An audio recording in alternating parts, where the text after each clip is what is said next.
Hello, Paul Regello here from the Arizona Audio Video Club.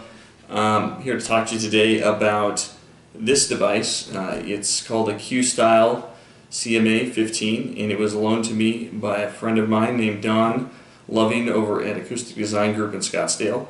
And he talked to me about this, said it was an awesome DAC, I had to check it out, and so he sent it home with me for a couple of weeks. And I decided to do a quick video on it because honestly, I didn't know much about this product. It doesn't seem like there's a lot of reviews online or much information at all. And so it's kind of a shame because I'll say that this is actually a really good DAC. I was kind of surprised. I mean, looking at it, you know, it's well made. I mean, nice machine, thick aluminum faceplate. You've got lots of great connections here. It takes, you know, your typical digital connections. You've got USB, optical, and digital coaxial, and it also has a analog input. And then there's a little Bluetooth module. I didn't really test that at all. And then it has single-ended and balanced output, and then there's like little toggle switches and things like that, so you can tweak if you want it to be fixed or not. You know, variable out for like if you were driving a power amplifier or something, or just a fixed output for hooking it up and using it as a DAC at a line level source. And then there's this little switch on here on the back too that allows you to change like the gain or the output of it. It's got, you know, it says right here there's a studio which is 20 dB and standard which is 14. I use it at the studio level. And then for headphone purposes, because it's also a headphone amplifier, there's some gain adjustments on the bottom here.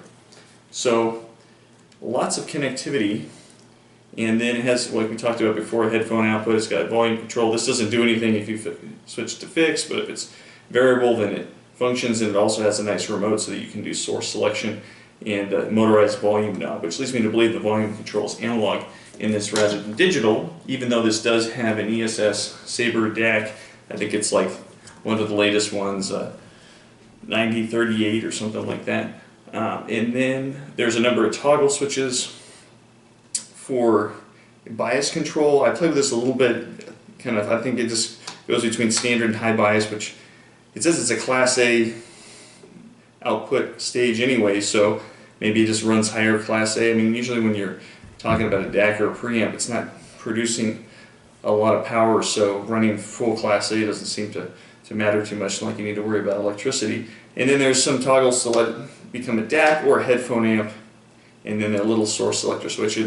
It's kind of nice. I like the controls. They're well built, you know, feels robust, nice toggle switches. It's a little bit odd that it has little sample rate LEDs in here instead of a screen. You'd think like a modern DAC like this would have a little screen that tells you the sample rate, so how this one lights up. But not a big deal. I mean, it's just kind of old school UX design. How does it sound? It sounds very good. I put it into my system and I immediately noticed a difference, even level match and things like that, between what I was running before, which was an Oppo 105. And what I could tell immediately was there's a greater sense of depth to the soundstage. You get some more dimensionality there, and it's smoother than the DAC in the 105, which is an older ESS iteration. I think it's a 9018 or something like that. But that DAC's very good, but it has that, like, a little bit of a bite to it, and this DAC doesn't have that. It's like, it's very smooth. All the details are there, but it doesn't have any of the grain. It's hard to describe unless you hear it. I mean, some DACs, they'll be very precise and sound a little etched, and that's kind of like what's going on with the Oppo. Is you get all the details, but sometimes it's a little bit too much. It's a little bit nagging on the ears. This doesn't have that. This is like, it's all there, but you can listen a lot longer and is a little bit more forgiving of, you know, bad recordings, I guess is the way to put it, or recordings that aren't real high quality. Which is some of my favorite music, so I appreciate when a DAC is smoother like that. I tried this as a preamp as well, so I swapped it out and ran is in variable mode directly to my power amp, but that's kind of where this doesn't shine. As a DAC, awesome, great expansive three-dimensional sound stage. It's smooth, but it has good bass. When you put this in place of a good preamp, some of that goes away. It's the sound stage kind of collapses and condenses to be right in between the speakers instead of being farther out, and it gets a little bit of that etched sound that I got with the 105. So I wouldn't buy this if you're going to use this as a DAC and a preamp. I'd buy it if you want a really good DAC and you already have a great preamp. I mean, it'd work in a pinch, but when you compare them directly, like I have a PS Audio PCA2, which is an older preamp, but it's still a good one, and it's night and day different. That one is hands down better. So again, good DAC. The other quality of this device that I found to really appreciate, and I'm not like a big headphone guy, but I have some headphones around here, some Odyssey LCD2s, some Master 8Xs and AKG 240s, things like that. I decided to try this out as a headphone amp because some of the materials say well, obviously it makes a good headphone amp because it's got all these different settings, and some of the materials that come with it kind of allude to that fact, and then also you can see the connectivity here for the headphone amp. So I said, hey, why not give it a try, see how that goes. And I can say unequivocally, this is a very good headphone amp. I mean, in comparison to the stuff that I've used in the past, I'd buy this as a headphone amp. It's that good. I mean, I had other headphone amps on tap that I kind of compared it to was the Black Ice Audio DSD, which is more of like a DAC, tube DAC thing, but it has a headphone amp. This blows that away. What else did I use it with? Musical Paradise, MP 103, MK2 or whatever that is. That device, no comparison at all. I mean, this is a very good headphone amp.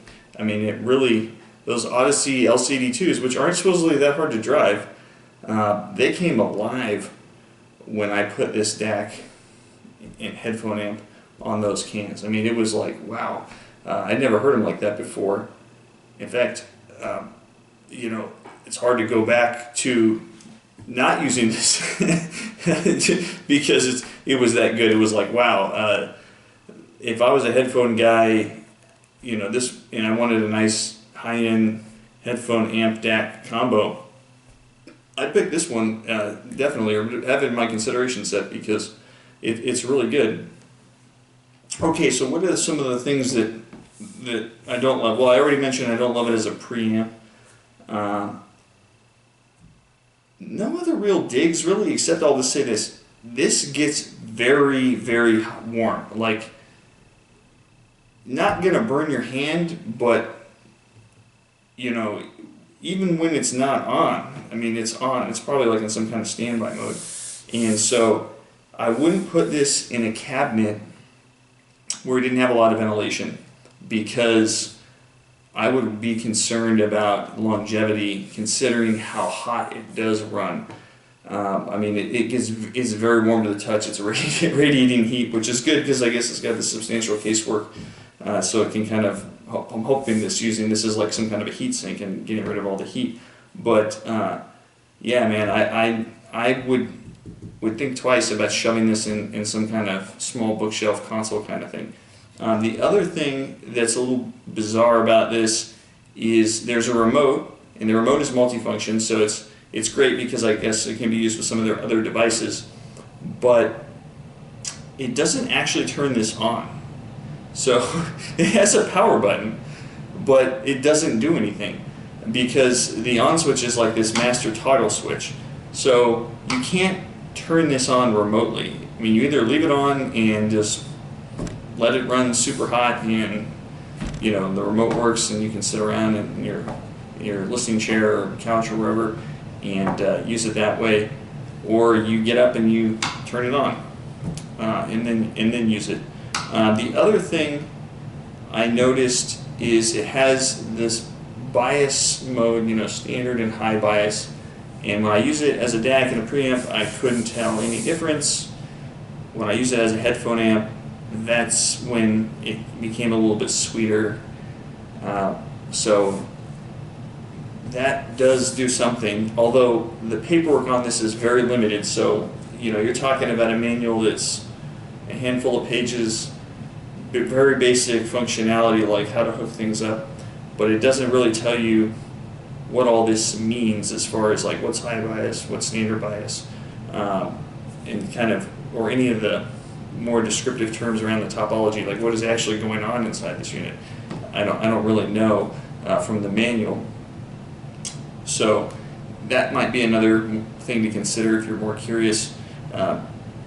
Probably aren't going to get a whole lot out of the manual if you just randomly order this.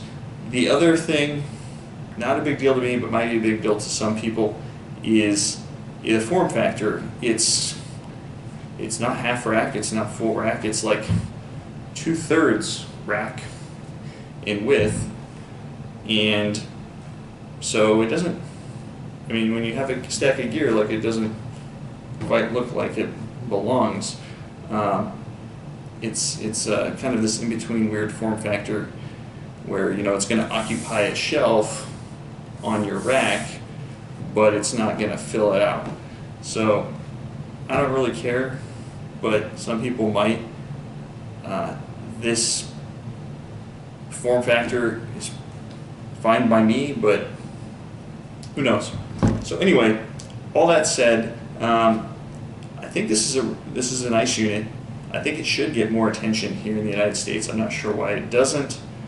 I think maybe they're just trying to break out into the market. It is a little bit on the spendy side. I mean, for a brand that I've never heard of. I think these things run around $25 to $2,800. It just kind of depends on where you get them from. But at that price point, it's still a very competitive product. I mean, I'd put it up against any of the DACs in that competitive set, something like a Shit Yggdrasil, or maybe even like New Prime Evolution. Definitely better than the RME, which was one of my faves, but the RME 80i2 FS, this sounds better, in my opinion, than that. So if you're like, oh, well, can I save some dough and get a cheaper DAC? That one's good, this one's better. So definitely as you go up, you do tend to get a better product, in my opinion, just sound-wise, and that's what this is. So anyway, I hope I've helped inform you all on the Questyle CMA 15. Love to hear your impressions. Have a great day.